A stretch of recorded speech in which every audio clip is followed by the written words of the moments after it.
Welcome back. In this video, I'll be covering Learning Objective 11.4, explain what can be done to promote prosocial behavior for PSY 235 Social Psychology. In recent years, there's been more dedicated research to trying to encourage people to engage in more prosocial acts. Some of this research has been situational, very much like what we saw in the bystander effect. How can we reverse that by making certain situational variables more salient, making others less salient, and so on. Other researchers have really looked at more holistic kinds of variables. So what do we know about promoting prosocial behavior? Before we dig in too far, recognize that people don't always want your help. I was in a situation decades ago where I was in Walmart and my mother was on the phone. So I'm doing that stupid thing where I'm distracted and my mom is talking to me in one ear and I'm finishing my purchase. And the person who was behind me in line was a person in a motorized cart.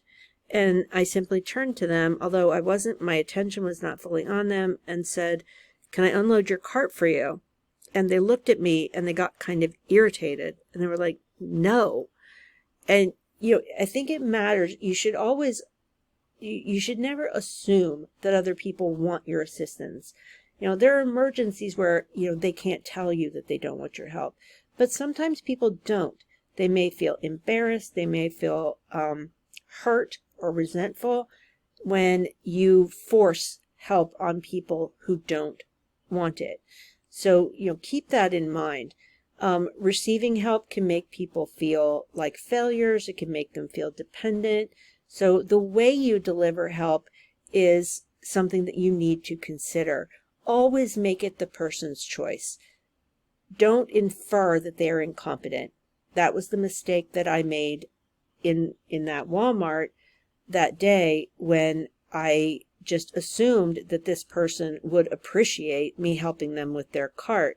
They absolutely did not appreciate it. They were very proud of the fact that despite their disability, they were completely independent of other people. And obviously, I insulted them by inferring that they would need my help and that they would appreciate it. Now, another model, and this is more recent, something that has emerged on a lot of college campuses is bystander intervention training. And the goal of bystander intervention training, like ACT training, is to encourage people to overcome, through their understanding of bystander intervention effects, overcoming it. So what these trainings do, and this came out of a lot of different stories. The story that they give you in your textbook is an example from Cornell University where several students were found to have intervened to prevent a student from dying by suicide. And it, like a lot of emergencies, it can be very confusing. People can be unsure what to do. There were a lot of bystanders around. Why did these people intervene and others didn't? What was found in just sort of looking at situations where people actually did intervene, in all of these cases, these were individuals who acknowledged that the situation was present, they thought about their options, and they took action quickly. If they didn't take direct action, they delegated. If it was a situation where, like, a crime was being committed or there was potential for something bad to happen, they engaged in distraction, whatever. So training was developed to encourage those kinds of behaviors.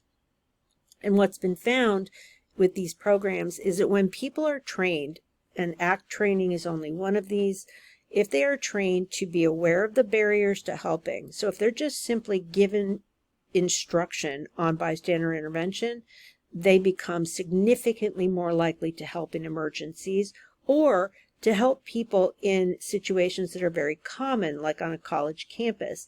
If you see someone who is being hassled, being harassed by someone else at a party, having had ACT training or bystander intervention training, you become significantly more likely to intervene in that harassment situation by distracting the person who's being inappropriate, by delegating and getting people who are authorities to come in and take action, or directly intervening yourself and taking care of the situation.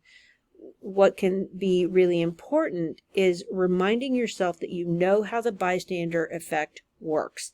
And by knowing that, you'll be able to do the right thing and intervene. Now, your authors conclude their chapter by talking about volunteerism. And there's been a lot of research on how do we increase the level of volunteerism in people.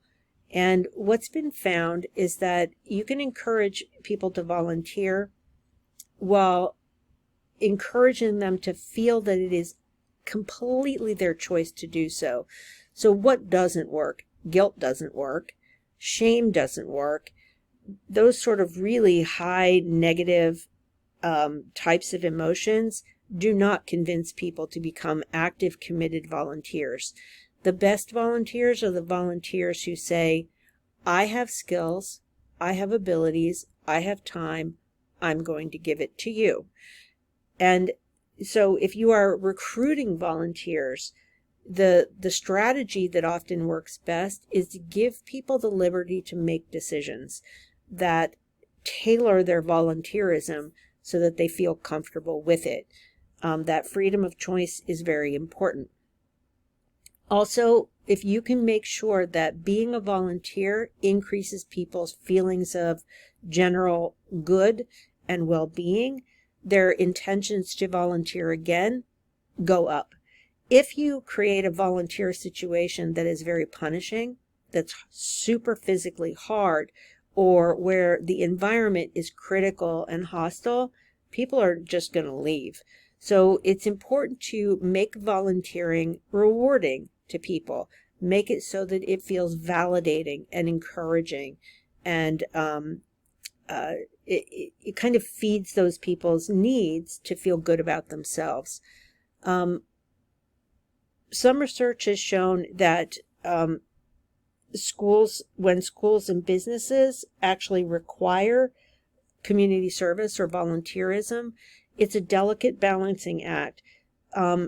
Remember a few chapters ago when we talked about the over-justification effect?